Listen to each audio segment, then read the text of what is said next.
Wonderful to be back at Mulgrave in the sense of a virtual session. Over the past 15 years, I've had a number of opportunities to present at Mulgrave. I've always welcomed the opportunity to visit both campuses and just being in part of the community in the sense of the North Shore. I grew up on the North Shore, and my family was very entrenched there for a number of years.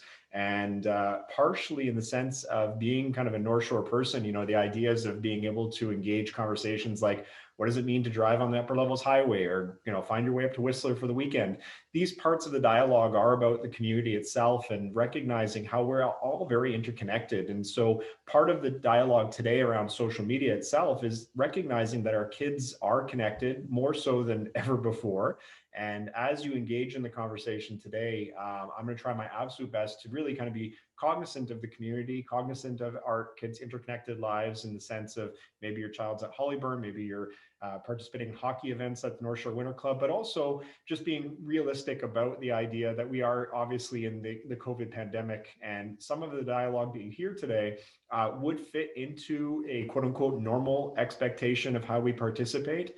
But realistically here, there are parts of the dialogue that do reflect what we are all going through this year. So I'm going to do a screen share. I'm going to be moving my view around just so all of you recognize that as a presenter, I'm also doing the moderation. So if you do have a question and you write it in the chat, I will get to it eventually. But if you do need to leave for some reason, Sam did mention the session is being recorded, so it will be available. I did want to preface our dialogue though and just highlight that this past year has really tested our resilience, and your kids being in school and our homes and our lack of ability of traveling and kind of keeping things normal has shown the realistic need of technology in how our business world is connected, our education's been connected. And the thing of it is as parents, we don't want to see our kids literally sitting in front of screens full time, but this year has really tested that resolve in the sense of screens for purpose. What does it mean for your child to use the tool to further education, to further entertainment, to stay connected to friends and family when we physically can't see each other? But within that also, the questions that have been posed prior to this event are reflective of some of those concerns. So what I'd like to do is I'm just going to start with the 4 questions that have been submitted. And if you are one of the individuals who did submit this question, I'm going to answer them in a way that is really kind of I'll highlight this. It's open in the sense that I don't know the specific context, but I will try and add context to the question to kind of paint a picture for the audience. So the first question that came in was that many teenagers are now using Discord, which is a streaming service where you can host how people participate playing video games or watching content. And the question is, what are your thoughts on it? And is it appropriate for young teens? Now, there's so many levels of this conversation that really do reflect trending apps or trending websites. And I do want to highlight to the audience that there's always going to be a new trend. There's always going to be a new app that we should be aware of when it comes to kids engaging on it, whether it be YouTube or Facebook or Twitter or Snapchat. There's always something new. But Discord is not new. It's just become more mainstream. And over the past year with COVID, we've seen actually a lot of businesses pivot to being able to live broadcast through streaming services like Discord or Twitch or even YouTube Live. So the question of, is it appropriate for young teens?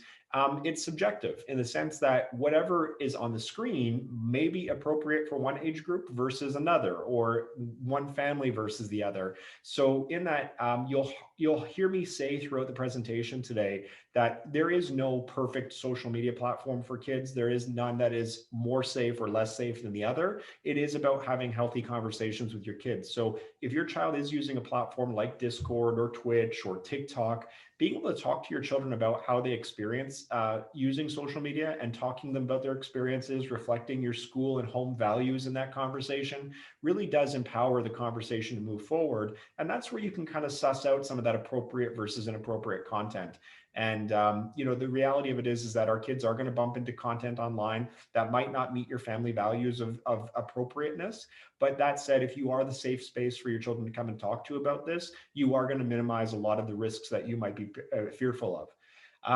The next question that came in, and this is an interesting one, and it does reflect the connected culture of where we are with remote learning, is how can we control the screen time as all school materials are computer dependent? And One of the things that we are going to kind of dive into today is whether or not screen time, good or bad, is beneficial for children in the sense of the use of screens for entertainment, for education, for family and friend connections. But I do want to highlight that in an independent school where tech is provided and readily available, whether it's from bring your own device from home or school provided based on laptops, Chromebooks, iBooks, whatever you're using, is that with purpose, screens actually are beneficial. So if you are using your screen for the purpose of work today and you get 5 hours of work done and you spend some time in front of the screens, that is for purpose, and that there's no negative effect except for the fact that you're going to be stressed out at work. Right now I have multiple screens going and it is helping me facilitate this session. So they are for purpose and there isn't a negative associated to it except for, my feelings of frustration of having to be at work. But that said, for youth, we look at the past year and screen time itself has to be measured in the increments of mental health and what does it mean for the transition to occur. So if your child has spent a Saturday watching things on Netflix and it's let them feel a little bit of digestion to the stresses of the year or whatever it is, there isn't a negative associated to that. That as a family, though, I want you to consider that if you as a family are watching a family movie and that positive pro-social time should be something that you're engaging in, but one family member is on their phone because they don't want to watch the kid movie on the screen, just keep that in mind. Keeping that in mind that our children's screen time isn't necessarily measured based on the amount of time, but it is measured based on the quality of experience. So if your child's getting a great education through screens and that is helping facilitate what we're going through, there isn't a negative there. But at the end of the day, if your children are watching, family members opt for their own independent use of screens as opposed to participating, that could be one of the negatives that we explore. So throughout the presentation, I will be talking about that, and I'll reinforce a couple of the points as we continue. One of the things that people always kind of fret about with social media is that there are perils of use. And the next question highlights how can social media present a dangerous or negative tool for kids themselves? And I just want to highlight that we're 20 years into the reality of the connected internet the way we have it today, but it's always kind of moving forward in these increments of time that we actually measure in 5 years, not necessarily generational time.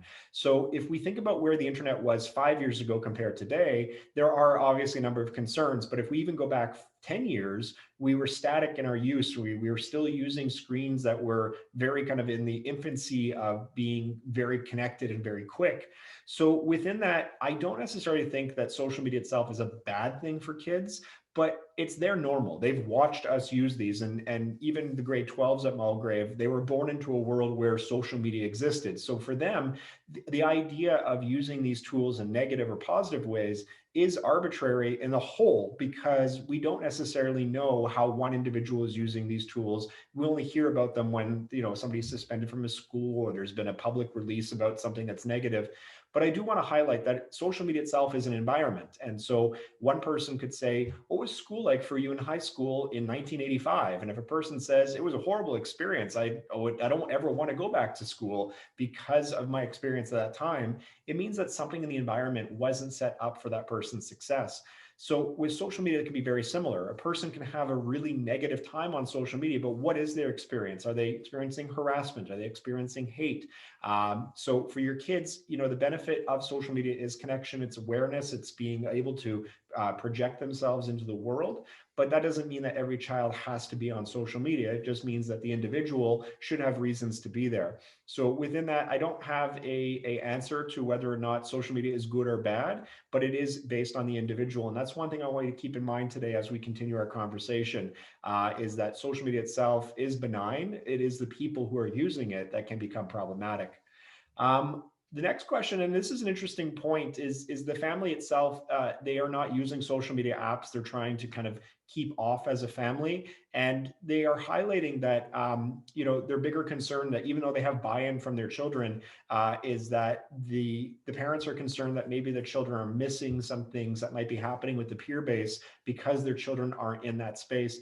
And one thing I'd like you to keep in mind here, again, as I mentioned previously, is that social media is an environment. So if you were to say to your kid, no extracurriculars, you can't be doing that, what does it mean for your child to be excluded? And I think we've all experienced some form of parent guided exclusion based on discipline, or parents, making different choices, and you want to go to that party on a Saturday night, but your family was going on a ski trip and you're going to miss it. Kids themselves are resilient, we know that, but not every child is as equally resilient as the other. And so for one child feeling that they're missing out because they're not in the group chat or they're not on social media, they might react a lot differently than another child who says, I don't care, there's nothing really interesting happening there in the first place. So just keep that in mind as we continue our conversation, that each child in your home who has wants or needs to feel like they are connected to their peer base, this past year should show you that there are some really good paths that we can explore with social media. There's also some paths that might be deemed to be not necessary. And with age groups, that does become a conversation like primary school. Do primary students need to be texting their friends? What about middle school? How do you introduce a healthier version of communication with friends and family that is not necessarily overseen by parents on an active basis? And on the flip side, when you're now taking a secondary school student who's, let's say, grade 11 or grade 12, how do you allow them a little bit of independence communicating on a platform? Because within 2 years, there'll be an adult doing the same thing. Do you do it with oversight and guidance, or do you do it basically saying, hey, you're on your own, figure out how to swim? So in that, if there are any specific questions about age groups, what I'd like you to do is use the chat, specify your question to an age group, and I'll try and kind of drill down a little bit and highlight some of the concerns. But as we now move forward in the presentation itself, I'm just going to share my screen, and I'm going to be sharing a keynote slide share. And so just let me know if you can see it. Sam, can you see my screen? Perfect, thank you. So now moving forward, just so we can see, we're talking about parenting, social media itself, and the emerging tools. One of the things I'd like to highlight here is that, this is a reality that we're all living in. Social media itself has changed how we broadcast our lives, how we have discourse about things. When people say things like, oh, I saw it on social media, this is now an active part of our connected lives. But when it comes to us as a society, I just want to highlight that we probably weren't ready for this. We weren't ready for the idea of 24-hour communication available to us. We weren't prepared for a lot of the things involving our Web 2.0 reality of buying things online and password management. And even at the end of the day, just the overwhelming fear that you sent a text message and you didn't notice who was going to and it went to the wrong person. But for our kids, they've been born into a world where they watched us normalize these tools. They've watched us choose how to check emails on vacation. They've watched us make choices about when and how we use our devices, whether it be behind the wheel of a vehicle or at the dinner table. And the hardest part within parenting education about this is that I try and get parents to understand that we're not going to go back in time. We're not going back to when we were kids and everything was, more simple, because that's not the case. Things were actually quite difficult when we didn't have readily available access to good information, when we didn't have the resources to better prepare people for some of the realities that come forward with the developing adolescent or even with a young adult. So in that, part of the role of parents in the 21st century, because we are 21 years into the 21st century, is preparing our kids for the demands of an economy and a workplace that uses technology, that requires people to have health and wellness around it. And that, we can scare our kids about, the perils of the internet, but why not empower them to be better internet users and let them also teach us what they know? Because for them, they can fix the Wi-Fi, they can help you set up your phone, but kids, especially within the age demographic of middle school up into upper secondary, are learning about media literacies that adults actually do not have. And just to give you an example, in 2015, 2016, it was identified that the majority of people who were losing money through frauds and scams online were not young people who were just not knowing how to use the internet, but people over the ages of 45 who didn't have the media literacies to really understand how to navigate some of the things that were coming their way.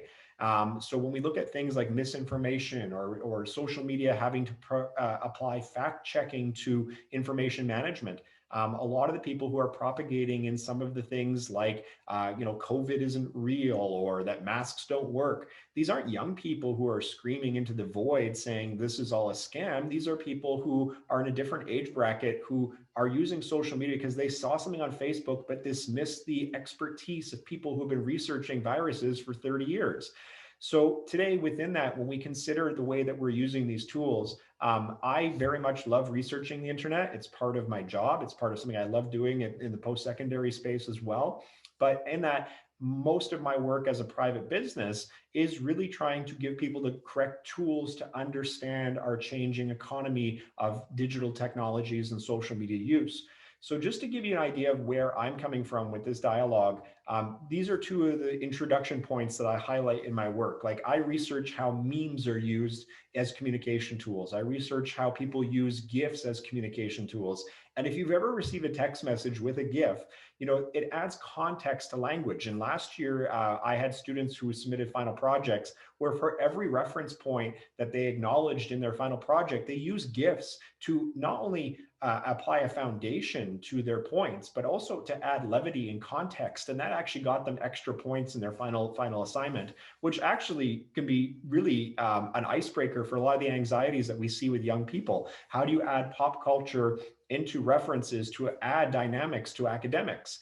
And right there, that's one of those things that I love doing. So when I have secondary students who are asking, what can I do with social media in an economic space or an academic space, or at the end of the day, to raise my profile, there's so many things that young people are prepared to do that sometimes we as adults dismiss. So I'm hoping that as a parent, you're not only thinking about these evolving themes, but you're also looking at how this has become normalized in our culture, whether it's people using social media to stay connected to friends and family, whether it's evolving spaces for business, or even at the end of the day, something that a child wants to do that doesn't seem like it has an economic viability, but it actually is pivoting. And I'll give you an example. We're going to discuss today video games. Parents have concerns about video games, and those concerns are legitimate. But right now across Canada, we're seeing universities that are not only giving scholarships for students who play video games, but those students are being hired even before they come out of university because their skill set is so dynamic that allows them not only to help design and build an industry, but take those skills to other industries that are pivoting. So we'll talk a little bit about that today. But just so you know, the University of Southern California and Stanford University both offer MBA programs for students who are interested in the economy of video game development and video game play. So within that, industries are shifting. So if you're concerned about your student who's in grade 8 playing too many video games, you might support them playing too much hockey with the prospect that they could become an NHL player. What does it mean on the flip side, where they play too many video games, but the prospect is they make millions of dollars in a video game space, or they represent their country playing a video game, because we're going to see gaming as a 2024 Olympic sport. So in that idea of normalization, I love when people really do want to discover some health and balance in technology use, especially the wellness space about time management. I love the values of privacy and how privacy needs to have an active space in social media. You're going to hear me today speak about digital consent. One of the themes within that is that we do digitize our children. We put them online. We share them so that our friends and family can see them, but we don't actively seek their acceptance in that space and whether or not they want to be shared. So you're going to hear me discuss a little bit of those themes, because the behaviors of selfish use of the internet do trickle down from what kids see in that leadership at home. So the idea of taking photos without consent, making videos and sharing them without consent, all those things factor into the school experience as well, because if a child believes that they can take pictures of anything because they see adults doing that, they're going to do the same thing with the technology they have in a classroom. So today, as we talk about empowerment and open communications, as an education technology specialist, I try my absolute best to focus where human beings do press the buttons. As I mentioned earlier, the tech itself is benign. But realistically here, we are heading towards a space that's going to really change how we use technology. And, if let's say you go to Park Royal and you're looking at buying a new refrigerator or appliance, they might tell you, well, the washer and dryer is Wi-Fi compatible. And you might say to yourself, why in the world do I need to know that? Well, the reality of it is appliances that are connected to the internet will then become intuitive to the things that you're doing. Like the fridge has a quarter of a liter of milk and you forgot to buy milk. But the thing of it is, on the phone, you get a notification that you're low on milk, and do you want to order from the store and have it delivered to your front door? This is where we're headed with tech. And just so you understand, the COVID experience has not only driven a lot of people to the reality of buying things online, but really kind of highlighting where the economy itself is going to shift. And when we saw Amazon purchase Whole Foods a couple of years ago, there was the preparation that we are going to start to see, stores without cashiers. We're going to see people walking in and buying things and not having to do any kind of currency exchange physically, but actually having it all done on an app. And when we think about what we've been through as a society this past year with COVID, those next steps are quickly coming our way. So I encourage you to learn a little bit more about Web 3.0 and where technology is headed. But as an educator, these are the kind of things that I embrace. The idea that some people are totally digitally inclined and some people are more hesitant. They don't want to dive into the deep end of the pool, but they might not be embracing the idea of self-driving cars. But what will you do when a self-driving car is the only option for a taxi? And so are you prepared for the reality of these things becoming part of our normal? And how do we make sure that our children are prepared to actually dive in, not only as a user, but as a creator, as an engineer, as a person who wants to build the next big thing that everybody is actually talking about? So just to the top point here, you see that I mentioned meme culture as a part of my research and interests. This is something that is really kind of part of our everyday in the space of social media. And one of the things I want you to highlight here is that when your kids understand how memes are used effectively, they are communicating. And it's an interesting lexicon in the sense that you can create something that adds context to a story. So within that, all of the things that you're looking on the screen here are memes, but each one can be applied differently. And I'll give you an example. You're seeing Michael Jordan, and it's from the Netflix documentary involving the Chicago Bulls, despite it was primarily about Michael Jordan. But the scene where he says, and I took that personally, that became a meme that actively became shared within literally seconds of the first broadcast. So if you consider how your children absorb media, the things that they see then have another tangible. It's part of their dialogues with friends. It's part of things that make people want to talk about something. If you look on the left-hand side of the screen, you'll see the young toddler with their fist kind of balled up. Contrast the Avengers movie where Thanos has the glove on and now has the Infinity Stones. That is the same kind of movement, and that was actually shaped scene for scene based on the child that you're looking at on the left. And that's where something that's a meme then actually has another context and can be applied somewhere else. So if you're not too familiar with memes, I do encourage you to talk to your kids and see if they understand them, and maybe they can talk to you a little bit about them. But the thing is that we all see these things on social media, and sometimes they're dismissed as fodder, but they very much are part of our connected culture. And no matter where you are in the world, if you understand a meme, you can then add context to a conversation. And it's an interesting emerging language in itself. I do want to go back quickly here to that young kid with the balled up fist, though. That child is eating sand, and his mom took a picture of him and put it on the internet over 10 years ago. And I want you to just consider for a second how you've shared photographs of your own children online, whether it be open on social media or private on social media. But the thing of it is that Lainey actually, she follows me on Twitter, and I think it's amazing that a parent can take a picture and share on the internet something that's as simple as a child eating sand, and it becomes something that the internet now knows. So if you have Google open and available to you, what I'd like you to do is just during the session, Google Success Kit and see how many images of this child exist online. And then when you see that mom has shared 10 years later, still the best success kid ever, what's interesting here is that that child shared online by a parent then becomes something that the internet then takes and makes their own.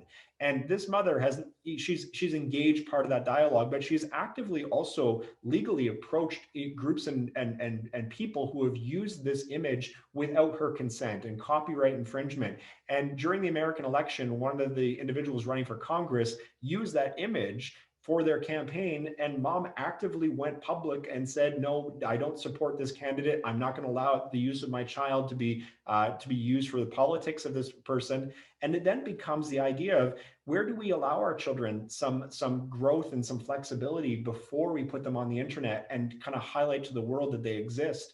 That right there becomes the tangible of what does it mean for children's rights to be highlighted about being an individual who should have a right to privacy, as opposed to having thousands upon thousands of images available for anybody to use. So within that, I love social media. I think it's one of the most amazing things that's ever been created in the sense of a sociological approach to communications and awareness.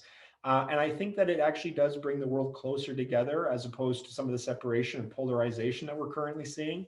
But one of the things I'd like you to consider is that it's still in its infancy. And if you know the social media platforms that are on the screen in front of you, then you're aware, you understand that YouTube exists, you understand that Facebook exists, you understand that Instagram exists. But right now, like today on social media, people are calling for individuals to delete their Facebook account because Facebook has limited news information in Australia. But I think it's quite ironic that people are saying this on Instagram, which is actually owned by Facebook, because they're saying if you say delete this, but still use this, you might not understand the economy that you're participating in. So within that, your kids are always going to be ahead of you when it comes to understanding what's trending on social media, unless you're in the pool as well. And I equate this to something that we would see with like sports. I mean, I'll just use Michael Jordan as an example. We can acknowledge that Michael Jordan is the greatest basketball player of all time. But the thing of it is that we know that Michael Jordan also inspired other people to become better basketball players than he was. But the thing is, you kind of sit there and say, well, what does it mean to be the best? What does it mean to be the expert? What does it mean to be fully engaged? Now, interestingly enough, Michael Jordan has children. It doesn't mean that his children automatically became great basketball players. So if you consider the idea of you and your children are dynamic individuals who are not you, but they might actually follow in some similar footsteps. If you're a doctor and your kid's inclined to be going to medicine, then maybe they'll follow in your footsteps. But you don't have to follow your children on everything that they're interested in. But if you don't like hockey, but your kid plays hockey and you learned a little bit about the game, you've put the effort in to understand what they like to do and meet them in the middle based on their interests. You should be doing the same thing with their social media interests. If your child likes to watch people play video games on Twitch, you should be showing an interest in it so you can better understand why they find it interesting, and then apply your family values, your home values to the conversation. And the more you do that, they're going to see an adult who's actually willing to talk to them about what they're interested in. And if you do get into those situations that you think are not appropriate or unsafe, at least they know they have an avenue that they can talk to a person and potentially solve the problem. So don't focus so much on being the expert. Look at being the adult who has a lot of life experience and see how you can apply that life experience to their concerns on any of these platforms. Because the more you do that, the better your kids are going to be prepared moving forward using your experience to help leverage theirs. Now, within that, I try and do these kind of sessions where we break down some of the fear mongering. And the thing is that there is a lot of fear mongering with the internet, and it is a fuel that gets really kind of lit on fire because parents do worry about their kids. But I do want to highlight that our kids do see us as hypocrites when it comes to the technology conversation, because the majority of time when kids hear, oh, you're wasting your time on the device, why are you just playing video games? 5 minutes later, they see parents doing the exact same kind of behavior on their own technologies, but we justify it. We justify it with work or emails or text messages. And it's one of those things that I really am disheartened with, because our kids live in a tech world, and I don't necessarily advocate that they should be on tech, but they shouldn't get double messages. And that message, one, what's bad for you is okay for me. So when you look at this headline here and it says, should your child have a social media account? That's a fair and adequate question for any parent to consider. The thing of it is that there's obviously different answers for each age group. There's different answers for each child and their use of social media.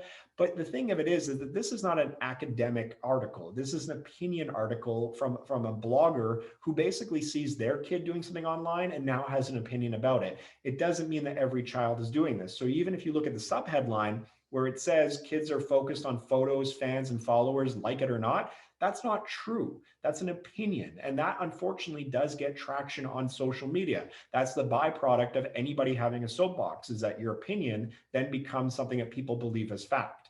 So within that, I do want to highlight that kids being on social media, the emerging science does give us a better idea than where we were 10 years ago, but we still need another generation of users to really compare and contrast data. But one of the things that I will agree with is that when you add 24-hour communication into a space with a developing child, all those influences that we ever experienced in a social space like high school, where you're not too sure if your friends are liking you, if you're not too sure if somebody that you have a crush on likes you back, or at the end of the day, how your own feelings around anxiety and approach to situations are being received by others. Once you add a 24-hour clock of communication into that mix, or the ability to document and share in real time, that can exacerbate issues that kids traditionally deal with. So here's the thing, the headline I agree with. Social media might not be smart for the emerging 12, 13-year-old. But when it says underneath that tweens' brains are simply too immature to use social media appropriately, that's not true. Their developing brain might not be ready for some of the themes, but guess what? Guarantee that some of you as adults, you have an adult friend who's not prepared to use social media effectively, or based on the maturity of their age, really communicate their concerns because they haven't been challenged in that space. So when we see adults who write horrible things on the internet and then we find out that 2 days later they got fired, that space, they weren't prepared for a mature conversation. So within that, I don't care if the person's 13 or 45, what does it mean for an individual to use social media where they consider other people's viewpoints, where they're not necessarily projecting their own and only opinion? Or at the end of the day, do we really need to have media literacy conversations across the board that better empower people to understand the discourse that's expected in that space? And that, again, is an evolving conversation. So today, some of the data that is emerging, we do know that screens can be difficult to navigate when it comes to entertainment value. We know that some kids who are more prone to not wanting to do homework or not wanting to focus in class are a little bit more inclined to lean towards entertainment-based screens. But in that, the far-reaching idea that screens are detrimental to youth, we don't have any scientific data that backs that up. What we do have are that kids using screens in pro-social and pro-participatory ways actually are having very minor impacts to their mental health attributed to the screen or social media platform. But what we know for sure is that kids who are better supported using screens, whether it be from families or schools, are actually using these and moving forward in a better way compared to kids 10, 15 years ago. So that said, one of the things with headline bias is that I always try and kind of highlight and say, if you are the parent and you saw screen time is bad for kids, and now you feel like you've got some ammunition in the fight with your kids, and you're like, well, I saw this article and I know that things are bad. Well, one of the things that I do want to contrast is that emerging data sometimes does become something that is headline clickbait as well. And so this one, where it says a philosophy professor argues kids should use more tech, not less. This, if you're in grade 9 and you're arguing with your parents that you should play more video games, not less, is ammunition in the same kind of fight. But the thing of it is that the headline doesn't cover that this clinical psychologist is arguing that kids who participate in pro-social spaces with their parents, talking about the games, talking about the experiences online, actually are doing really well. And we probably should have more of that. That doesn't fit into the headline. We need some more context to actually form the full opinion. So this is Dr. Jordan Shapiro, and Shapiro is saying, as a clinical psychologist, we have kids who come in with a variety of issues, and they're here because their parents see some concerns, or the school sees some concerns, but we can use the tools that the kid's interested in to help alleviate some of those tensions, anxieties, or concerns with studying. So things like Minecraft, using Minecraft to help a child understand planning or mathematics. If they are inclined to use a video game to learn and to navigate, how can it be used to help adapt curriculum? So within that, these are the kind of things I want you to consider, because we don't know necessarily long-term what the benefits, the negatives, the positives, or when it comes down to it, the detriments may be for kids using these tools long-term. But right now, we do know that the emerging group of kids who have been using social media in positive ways are actually flourishing in a variety of spaces, especially in their young adult lives. The kids who actually are more prone to issues involving social media and conflict usually have those conflicts that exist already, whether it be in the classroom or extracurriculars. It's just amplified because we're seeing it in a social media space where we can apply evidence to the event, whether that be film or video. So today, when you consider that, I'd like you to just highlight one thing. 2020 was an enduring year. We went in very optimistically about big changes on the horizon and everything else, and COVID threw a whole wrench into the gear system.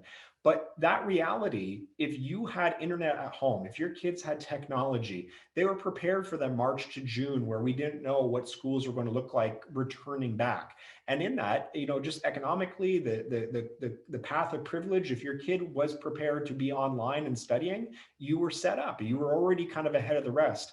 We had school districts across British Columbia that literally had to figure out how to get iPads into kids' homes so that kids continue education. So just so you understand, we have blurred the lines a lot between offline and online spaces. And if you struggled with that throughout the year, where your child was at home and you were trying to work, or you were trying to navigate something for the purposes of your business, and you had kids screaming in the background, like, we force the idea of remote working into a space because we have a pandemic still very much in front of us, where this is what we're doing today.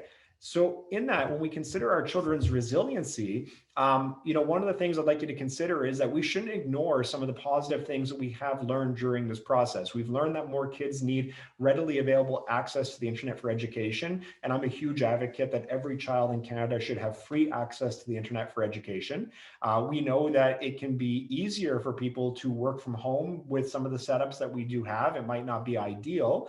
I love the fact that not as many of us are stuck in traffic. I love the fact that we're being kinder and more caring to our environment by not traveling as much. But at the end of the day, our new normal is going to be something where we're living with the COVID reality. So how do we get our kids to understand that there are paths that they will be traveling that will be different than our shared experiences? And just to give you an example, my students at the University of Victoria are all remote learning. They're not in face-to-face education, and we don't know when they're going to come back. So in that, how do you tell a grade 12 student that next year is going to be different when they go off to a university and they're literally sitting in a rented apartment having a conversation on a screen like this? That isn't necessarily what we expect in education, but it might be a reality for certain programs. So in that, when you consider where we're going, I just want to highlight a couple of things.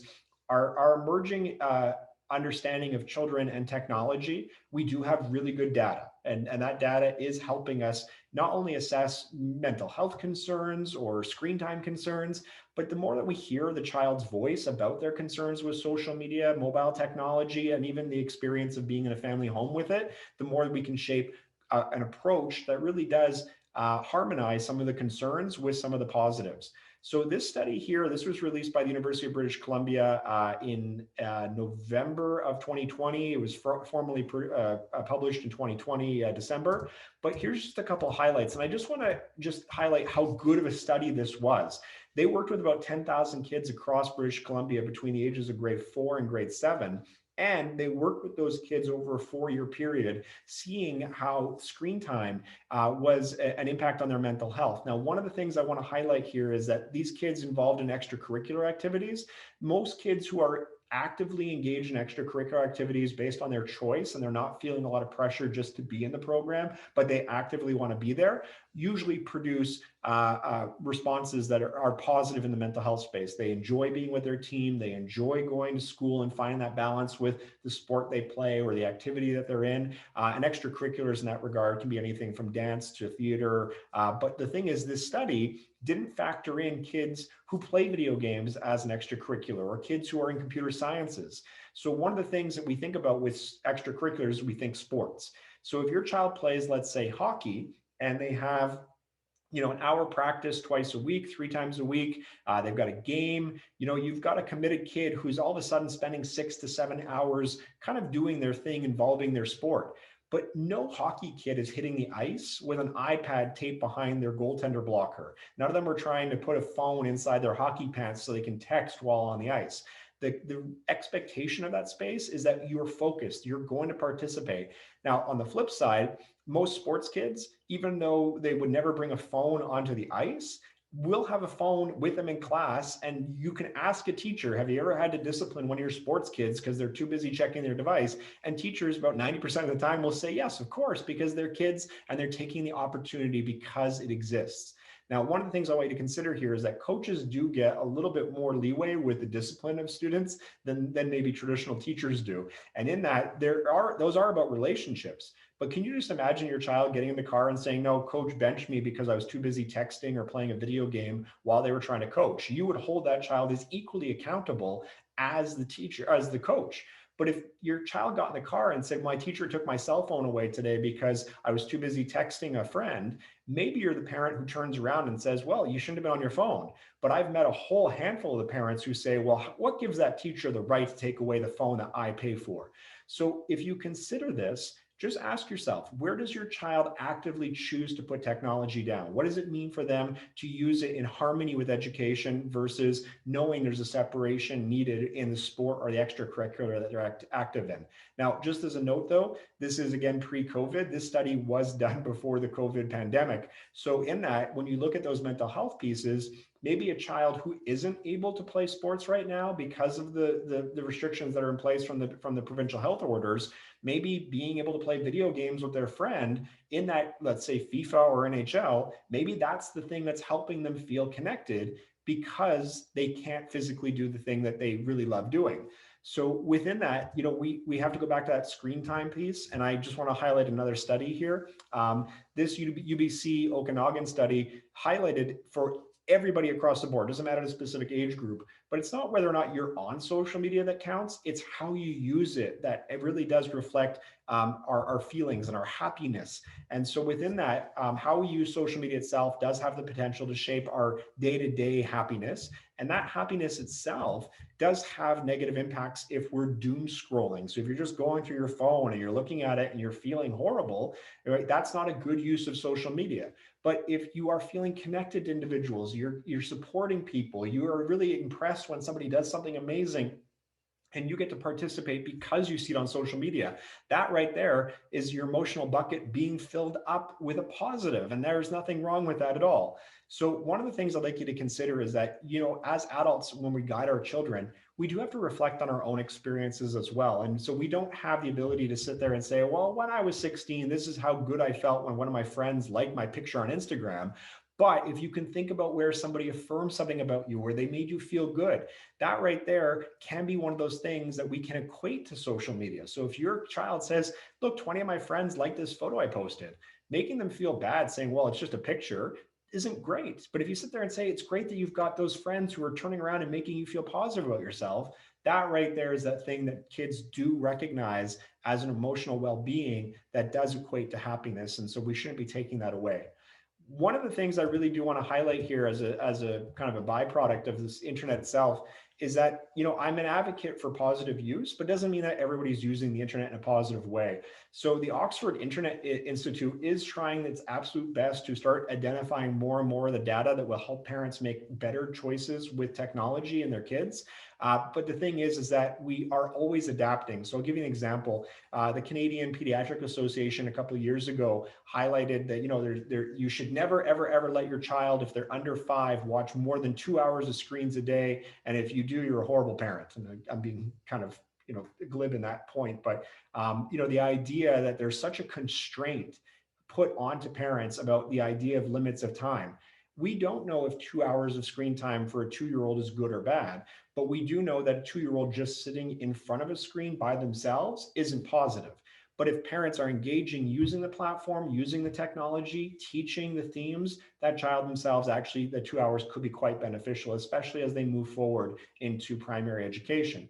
So in that, 2020 did force us to do a variety of things. And just as a note here, and I want to highlight how important this is to recognize, is that I started 2020 really kind of diving into getting kids to understand more about their digital identity, getting kids to understand how to advocate for their rights. And at the end of the day, their literacy is like, they understand the apps, they understand the buttons, but they don't ever read the terms of service. So we want them going further with the tools that are in front of them to understand how they work and why they work, as opposed to just being happy that they do. So in that, what I try and encourage kids to do is say, hey, do you have a social media platform? Google your username, see what comes up, talk about what your presence looks like. And I think it's quite interesting when a kid who's, let's say, grade 7, grade 8 turns around and says, everything I found here was posted by my parents. And that right there is actually, one of those conflict moments. So the kid says, I don't feel like I have control of my identity because somebody else is dictating the story. So what are my rights in that? Can I speak up to my parent? Am I allowed to say, I don't want my pictures on your Instagram feed? I'm not looking to be part of your affirmation seeking. And in that, kids actually are quite blunt, and it's unfair sometimes for parents to hear. But the reality of it is, hearing your kids' wants and needs isn't just about them feeling selfish. It's sometimes about being protectionary as well. So highlight this idea to your children, right? We're going to use social media to tell the family story. How do you feel about participating in that space? Your professional identity. Do you want your child to be 20 years old and their potential employer finds pictures of them being a 10-year-old at soccer practice because they were able to find your social media content? What does it mean for our kids to understand that network citizenship isn't just about people finding everything about your private life? So in that, our communication network space has to be one that we're prepared to be a little bit flexible with when it comes to guiding our children, not just protecting them. And so within that, I always ask kids, how do adults use social media and technology? And to be honest with you, kids are fantastic at throwing parents underneath the bus. The amount of kids I have heard say, my parents text and drive, they know it's illegal, they don't care about the rule, they say they're not going to get caught. Just highlight that privilege piece here. If you feel entitled that you're allowed to do something that's arbitrary to the law, within that, what's your child going to do once they feel that they're as equally empowered? But the hard part here is that you would hold your child to account based on the fact that they're supposed to get their studying done, but they're too busy texting their friend. So where do you as an adult lead by example? Where do you show that participation with the family is important? And you don't want your kid with their phone in their bedroom. Do you set the example by not having it in yours? And more when we actually have these open conversations, and just think about like every Bell or Rogers or TELUS commercial you've ever seen, it seems like everybody's in their own harmonized space with their technology not being interfered with, but not a lot of pro-social participations happening. So the more that you can show your kids how you use your technology, the purpose of why you're doing it at a certain time, and at the same piece, educating them about, the need versus want. You need to work, you need to check an email, as opposed to, I just want to look at social media because I don't want to really pay attention to anything. These are the things that kids can understand. And if you apply context to it, then they kind of shape their own ideas. So within that, I noticed no questions are coming in, so it's good that we're kind of rolling along.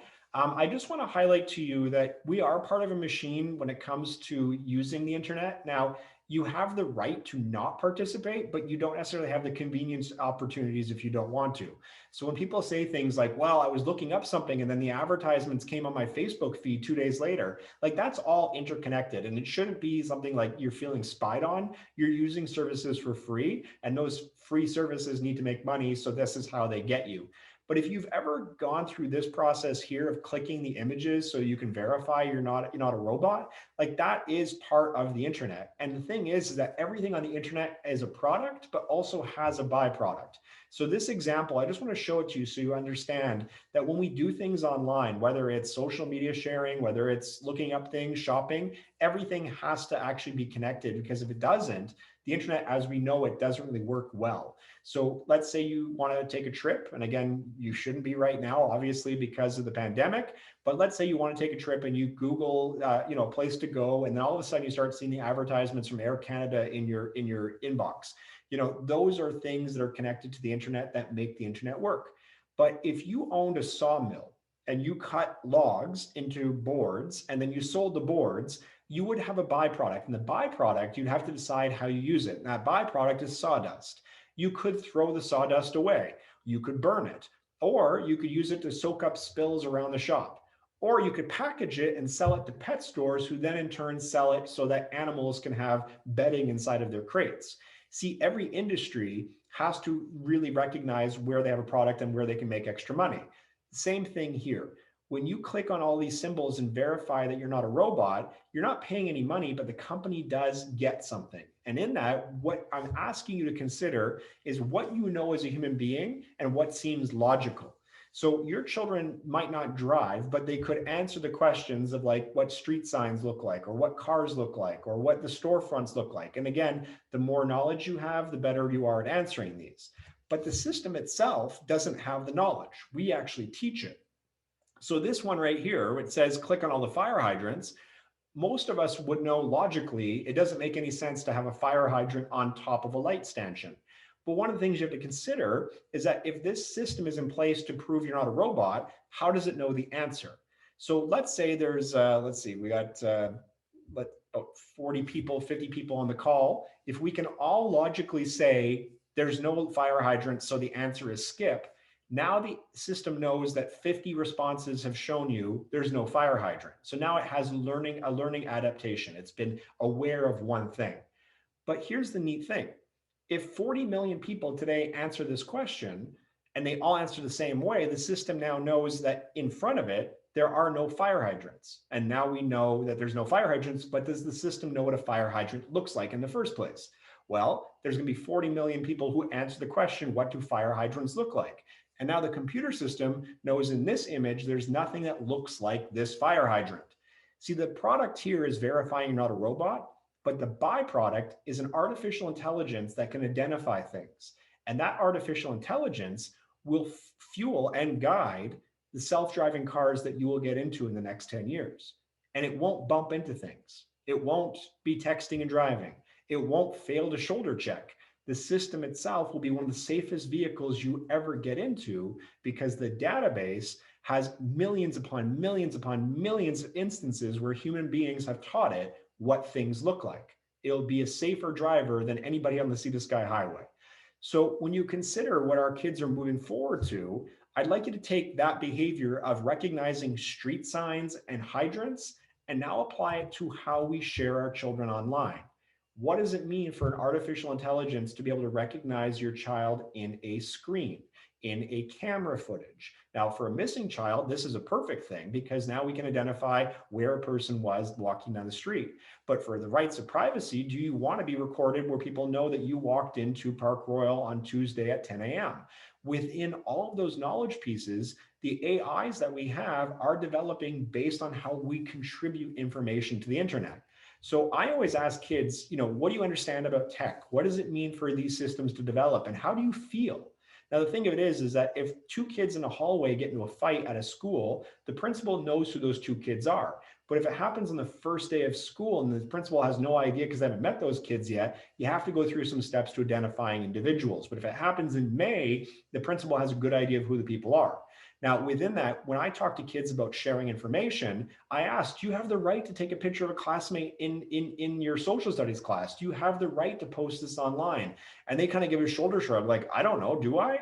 Well, within that, no, they don't. The BC School Act prohibits a lot of activities involving documentation of students in those spaces. But at the same time, a kid could turn around and say, well, it's my best friend. They're okay with it. What does it mean for that child to then say, well, I'm okay with it, but only as long as the photo is my good side? See, more and more, we need our kids to understand that asking a person for permission to document them and then asking for permission to share them is a form of good digital citizenship. And the more we do that, the better prepared our kids are going to be for being in a workspace or within relationships where if they understand consent, if they understand what it means to share something and understand what empowerment they have when somebody does say yes, that if they leverage it, there may be a negative consequence. And I'll give you an example. Let's say you're in a lecture hall at a university and you take a picture of a classmate. As an educator in that space, I actually have a responsibility to make sure that an individual feels safe. So if one of my students comes up and says, well, one of the classmates was filming me and I didn't give consent, I have to investigate that. I have to bring it forward. So in that, what if your kid comes home and says, well, I made a viral video that affected my entire lecture hall and now I'm being kicked out of university? If they didn't get that concept of what it meant to respect that space, where can we introduce it at a younger age to make that person more empowered prior to then potentially being disciplined at the post-secondary level? So here's the hard part. I always talk to kids about being a good online citizen. They do need the leadership, but they also need the ability to have a voice. And so what I'm encouraging you as parents is be open to asking your children, do you mind if I post you online? Do you mind if I share this? And if you empower them to be able to say no to you, they're going to be more empowered to be able to say no to somebody else who isn't their parent, because they're going to say, hey, that's the toughest person I have to speak to. And this person over here took a picture of me and I want to speak up and make sure my voice is heard. So within that, I do encourage kids to share with care. And that caring piece isn't about being on a specific platform. It's about any social media use, any technology use. The more you empower a healthy conversation, the better the individual will be talking to people and saying, hey, do you mind if I take a picture? Do you mind if I share this? And are you okay with me taking your image and maybe putting you online? Now, I just want to pivot really quickly to gaming. Like I said, no questions are coming in, so we can kind of move ahead here. Those of you that have children that play video games, whether you have concerns about the content, the themes, the violence, all that stuff, we're going to get into that. And if you have specific questions, feel free to send me a note here. But I do want to highlight something. Gaming has changed drastically in the time period of its introduction to our homes to where it is now. If you look at this gaming competition from 1985, these are kids in Southern California. They're playing Atari. I'm hoping the tables are buttressed by concrete blocks because we can remember how heavy those TVs were. But just look at the dynamic here. Every player is identified based on what I can see as male, primarily Caucasian, and in that the gaming competition, like you've got the adults behind a velvet rope, like they're going to get too excited and run forward. But this is extremely different than what we see today with kids playing video games. And those kids who are playing interconnected, who do play on teams, who support one another, it's dynamic, it's diverse. And you know what? It doesn't matter your gender, it doesn't matter your ethnicity. If you can play a video game, you have a place at the table. But within that, your child playing a video game in your living room and playing against somebody who's on the other side of the planet, you probably have some concerns for your child's safety and whether or not your child should be playing with that person in the first place. So what I do want to highlight here is that gaming is dynamic and there are so many questions that can come up with it. But I really do want to make sure you understand that, it is an economic viability for your child to play games and make a living. But if you dismiss that, don't just sit there and say, well, not every kid makes it to the NHL, not every kid makes it to the NBA. The one thing we do with that right off the bat is we take women out of the equation. Not every woman makes it who plays hockey to the NHL. We've only had one.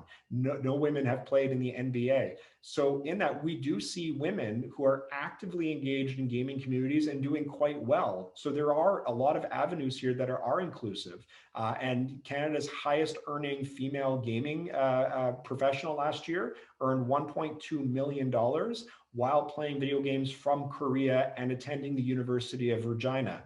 So one of the things you want to consider here is the flexibility, the dynamics of it. And you might sit there and say it's a waste of time, but again, somebody who is a scientist, somebody who is a creator, somebody who is an artist, created all these things that are a part of a huge economy that has actually weathered the storm of COVID very well, because gaming is one of the industries that hasn't actually been directly affected in a negative way. So here's the one thing I'd like you to highlight, and I always look for the positives. I'm a big believer in education, and I believe that education should be fluid and it shouldn't always be structured that everybody gets it the same way. But that said, we have unfortunately traditionally in Canada introduced structures of education that do marginalize certain groups of people.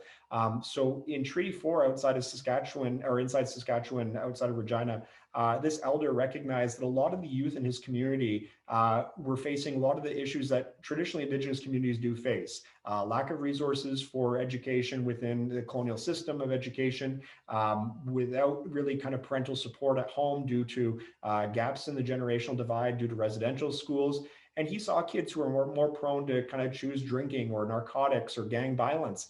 And one of the themes that he saw was that the kids in his community who like to play video games, they would have instances where they didn't get along, but they did get along in those spaces. So he actually challenged curriculum and found ways to get education credits actually applied to gaming, whether it was communication credits for English because the kids were playing with a microphone and communicating, whether it was art and design for logos and for identifiers within the game, or whether it was business education because they were live streaming and finding ways to monetize.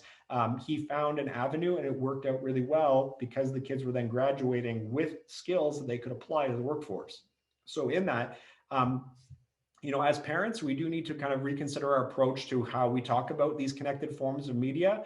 But one of the things I'd like you to really highlight here is that an on-off switch isn't realistic in our connected world. Like, we can limit how our children get access to the internet, but they're still going to find access at a friend's house. They're still going to find access at a Wi-Fi in a mall or a McDonald's or whatever it be. But the more that you actually give your children the boundaries of your expectations in the home, the boundaries of the school expectations of conduct, and at the same time, the expectations of how they should treat other people, you're empowering them to make better choices. And, you don't have to really kind of get into the nitty gritty of it, but you can highlight where some of the perils exist and talk to them about it. And if they come at you with questions like, well, what happens if I ask a person for an intimate photo? What happens if I bully somebody online? You don't want to fear them into the idea of like, well, you're going to get arrested or the police are going to show up. Those instances do happen. But at the end of the day, you can sit there and say, I'm going to be there to support you, but you have to understand why this could become problematic. And the more you do that, the better your kids are going to be at being an online citizen who is comfortable talking about their experiences because they know they have a safe place. So one of the things I'd like to highlight here, and I am an advocate for positive use, but the thing is, it doesn't mean that every kid who plays video games is going to be successful, right? So if a kid is failing in a lot of their core subjects in school, but they love playing 8 hours of video game, doesn't mean that they just are going to find success. You have to find those ways to harmonize what their interests are with the expectations of education. So in that, as parents, we want to find the things that motivate our kids, also show them the paths that they could go down that could be considered to be negative.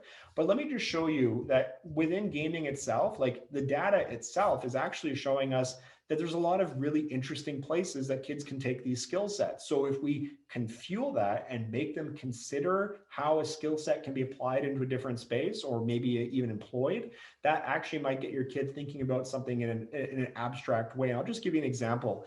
Last year, I watched a live dental surgery. It was an implant into a lower jawbone, and it was completely roboticized. The surgeons were on site, but it was all placed by a robot. Now, in that, they use video game technology to guide the implant, to guide the process, and they minimized not only the environment where they were able to control bacteria and infection control, but they're also able to make sure that the person bounced back really quickly. So we're starting to see that. We're starting to see concepts of using video game technology for remote surgeries. We're starting to see health and wellness within healthcare being something that's introduced to allow somebody who's in a hospital to stay connected to friends and family playing video games. BC Children's Hospital, the Cancer Center, has each room as video game consoles so that the kids can play against their friends so they still feel connected to that environment. And so when you look at those positives, these are the things that are emerging. And so if your kid's interested in games, these are the things that we should be focusing on in the conversation, not necessarily the quote unquote waste of time. Just as we get ready to wrap up and we'll open the floor to Q&A, I'm a big believer that you need to know your child when it comes to the red flags. And, whether it's mental health, whether it's stress, whether it's the anxiety of puberty and all the things that go along with it, you're looking for the red flags of change. And so if your child is pretty active and engaged, and this past year you've seen a bit of a change in the way that they're missing extracurriculars or missing contact with friends and family, like those are obvious red flags that we are looking for across the board during the pandemic. But a couple of years ago, I met a mom who basically said, she was concerned about her child using the cell phone and very dramatically had seen her child just put the phone down. And she actually saw it as a weight off her shoulders, saying, well, it was so nice that my kid's not on the phone all the time, not at the breakfast table. And for me as the educator, I wanted to question and say, what's going on in your child's life that's made them feel like that space that they were so comfortable in isn't a safe one anymore. And it turned out after the conversation, the mom asked a couple of questions, and the daughter was having a very tough time on social media due to other people's harassment and behavior. So within that, just the concept that your child could, falls in line with your expectations of no tech, that might not be necessarily the saving grace you're looking for. You want your child to be able to talk to you about their experiences online. And if you feel like they can't, or that it's causing conflict in the home, maybe a designated other trusted adult. Who else can your kids rely on that you feel they can talk to? That's a really important avenue that maybe you should be exploring and talking to them about. But again, the idea that our kids are connected, we're all struggling with these communication balances. We're all looking for ways of encouraging people in our homes and our workplaces to use these tools in healthier ways. But it does start with leadership. And if you as the adult are opting to check out of family activities because you're too busy on your phone, it's not necessarily the justification that you're too busy. It might just be the justification that there's something more entertaining on the device than what's happening in front of your kids. And so sometimes that is the tough sell that some parents need to hear. But again, do we require a ticket to teach us not to text and drive? Do we require an accident for us to say, maybe I should have been paying more attention to the road? And in that, when we close this session, I'm not asking you to be an expert in social media. I'm asking you to be considerate of the media world that your kids live in. but be open to having constructive conversations with your kids and listen to where they find value in these connected worlds, and try and find a harmonized balance that does reflect what you want for your family home, what the school is looking for in the sense of respect and participation, but most importantly, where your child feels like they're being heard and recognized in that space. And the more you do that, the more you're going to have a digital citizen that you can rely on. So what I'm going to do is we're going to end the screen share. I'm going to pop open the muted part here for Sam, because Sam is muted. I apologize. And if anybody has a question, feel free to turn your camera on so I can see you. I'll unmute you. And if you do have a question that's particular and you don't want to be seen, you can just message me directly in the chat and I'll see the questions as they come in. But if you want to ask live, just turn your camera on, give a wave, and I'll unmute you and we'll go from there. Jesse, I'll start with a question. You were mentioning about like recognition of kids. So I have, Google Photos, same as like iCloud, and it recognizes my kids' faces. It's kind of creepy actually, because it sees the kids grow like from baby to my 5-year-old and they know who it is. Are you pro that or anti? So it does come down to our comfort level with the convenience of the tech. So some people love having the Google Photos or the iCloud Photos that does that, and it's a convenience factor. The reality of it is that unless you're paying for the service, you are a part of that product. And so that company does make money off of how that information is not only used, but then potentially monetized for other purposes, right? So we don't know in 10, 15 years if that information you provided would be something that then gets turned into another product. But as I showed in the example, when we started doing the capture of our street view, Google drove around and captured all of these things. They then had all this information where people were like, oh, look, I can look up my old house. Oh, look, I can look up this business. But then they found that if they use snippets of those photographs to allow people to verify who they were, you had another monetary source. And then you could charge companies like Ticketmaster. And so Ticketmaster said, well, we were trying to sell tickets, but we can't control the robots. Well, now you put in a verification process. We saw with street signs, which are benign, but imagine they were using click all the pictures of kids who are blue-eyed, click all the pictures of the kids who are Caucasian. Like within that, we would say, well, this is not appropriate. But the reality is we don't know how those companies will do that. So it is an individual comfort level. And if you feel comfortable doing it, then that's fine. Again, what will the byproduct look like in 10 years? That turns into a different conversation. Thank you. If any other parents have questions, have they been coming through the chat to you at all? We have no questions that have been typed in. None. Okay. All right. So I'll just give one more minute, last chance for anybody to ask any questions. But if there is none, I think it just means you've been really thorough. Perfect. Well, as the questions do come in, if anybody does activate, I just want to highlight, schools like Mulgrave, I've been at Mulgrave a couple of times talking about internet safety. One of the things that I really do appreciate is the tech inclusion and the use of tech to facilitate education. And one of the things I'd just like everybody to consider is that, schools that are obviously prepared for, using tech in the classroom with educators who are versed in it are going to find successes. But this past year has shown us that a lot of children, even though they have the tech, aren't necessarily able to navigate all of the resources. And for some educators as well, even though they're working in a fantastic school campus like Mulgrave, they might not have been better prepared for the reality of teaching remotely. So some of those dialogues do have to keep evolving. And that's where parent insight, parent understanding of the approaches really does actually allow a lot of runway for not only this group of kids, but the next group of kids to be better prepared. So consider what the pandemic has taught us. A couple questions are coming in. What I'm going to do though is, Nadine, do you have a question? Just give me a nod if you do. So I'm muted. I'll let Nadine ask the question as I review the other ones. Go ahead. Okay, fantastic. Thanks very much, Jesse. This was great. I'm on staff here at Mulgrave and also have a son in grade 8 here at the school. I find one of my challenges as a parent is that I often feel really flat-footed around new social media, new technology. There was an article in the paper yesterday about a new platform that connects people that has had some issues in terms of sexual content, et cetera. Started with an O, I can't even remember what it's called now.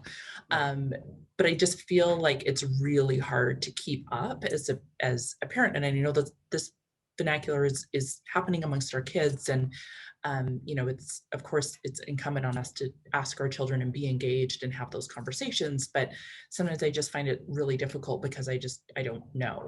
Yeah. And so we try to pause and we try to understand a little bit more before we jump to conclusions or jump to rules, quote unquote, or whatever that may be. But do you have any suggestions? Like, are there people we can follow, or are there things that or resources that we can kind of tap into as parents that will help us stay better informed in any way? So I have a couple of approaches. One, like if you are social media inclined and you are looking for individuals, like there's a lot of really great tech reporters, youth reporters, but you have to remember any kind of advocacy usually comes with some kind of hook, right? So like I get a lot of in my inboxes like, oh, are you worried about TikTok? Click here for more information. And one of the ones I follow, like they charge you like $99 for the year to get like the newsletters. And the thing is, I look at the newsletter, I'm like, I can just Google this. I can look up this information. So some people want to pay to get the funneled information so they can make a concise decision based on that person's view. They subscribe to it, so they're feeling comfortable. But for me, like I follow, Wired magazine. I look at the way that they're talking about next tech issues. I look at TechCrunch and I see apps that are on the horizon. And I'm like, okay, that's interesting. How would kids respond to that? How would adults respond to that? So I'll just give an example. All kids right now are totally aflutter about TikTok. They really, really think TikTok's interesting. But 5 years ago, TikTok was Musical.ly. And so Musical.ly, there was concerns about kids and safety. But the thing of it is, kids jumped out of Musical.ly really quickly because it got boring for them. And so all those safety conversations kind of just crashed down. So one of the things that I always advocate for parents is that you have the expert in your house, right? Ask them, what are the things that are going on social media? What are your friends doing? And it might sound cheesy for the parent to be like, oh, I'm the cool parent, I want to ask the questions, but it is as normalized as anything else, right? What was your day like at school? What was your day like online? What did you watch? What did you see? And the more that you talk about that, the more there is a platform for, oh, that's interesting. I've never heard that app before. What does it do? So give an example, the app that everybody's kind of talking about right now in adult spaces is called Clubhouse, and it's auditory. It's literally like people kind of being in a radio call-in show, right? What could be the perils there? Yeah, there could be hypersexualized conversation.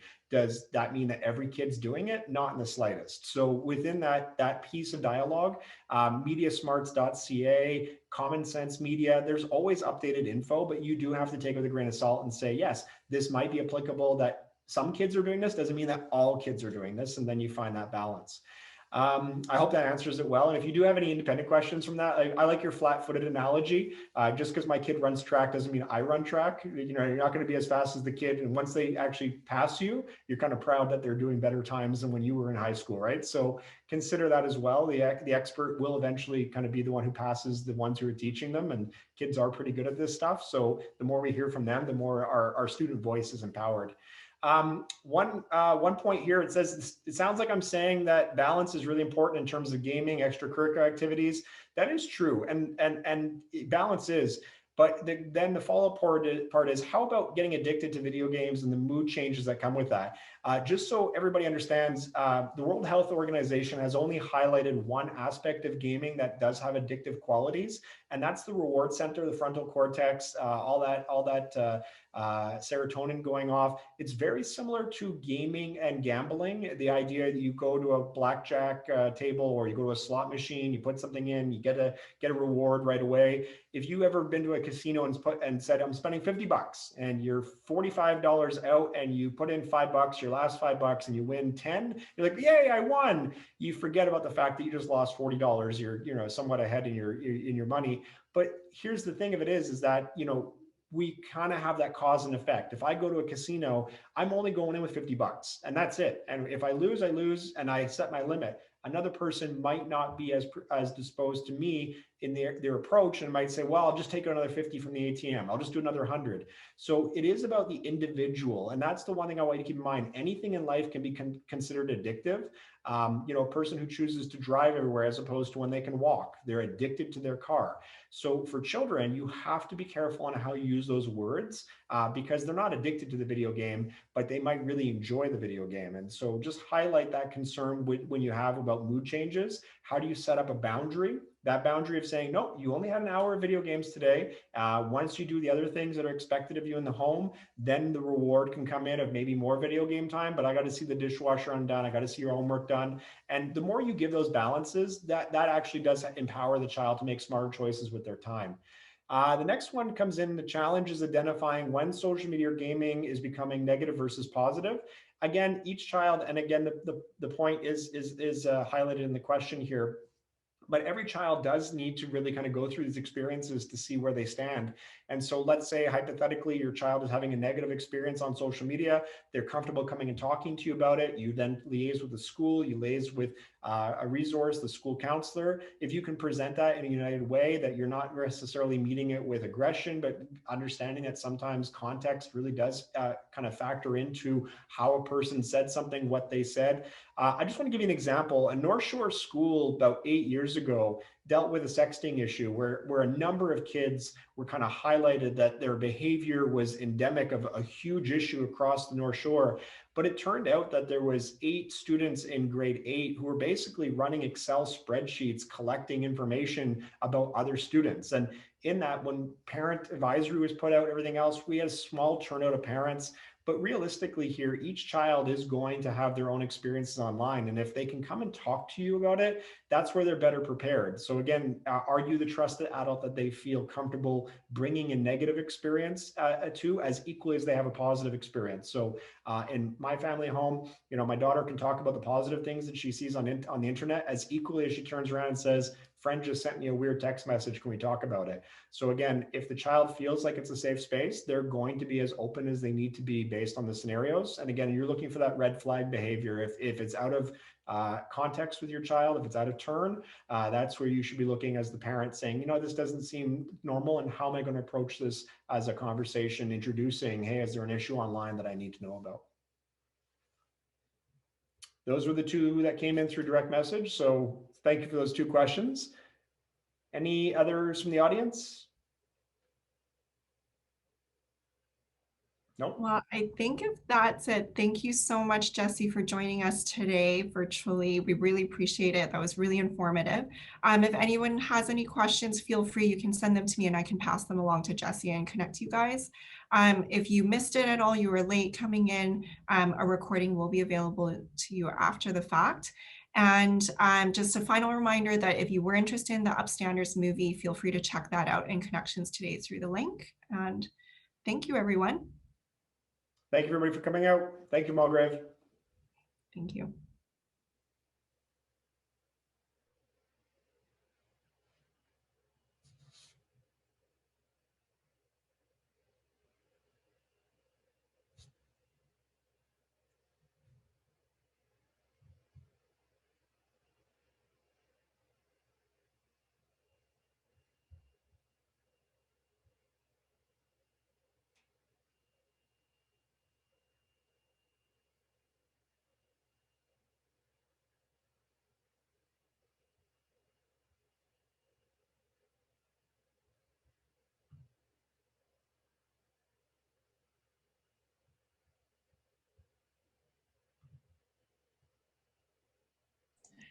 Okay, Jesse, just a couple stragglers left here at the end.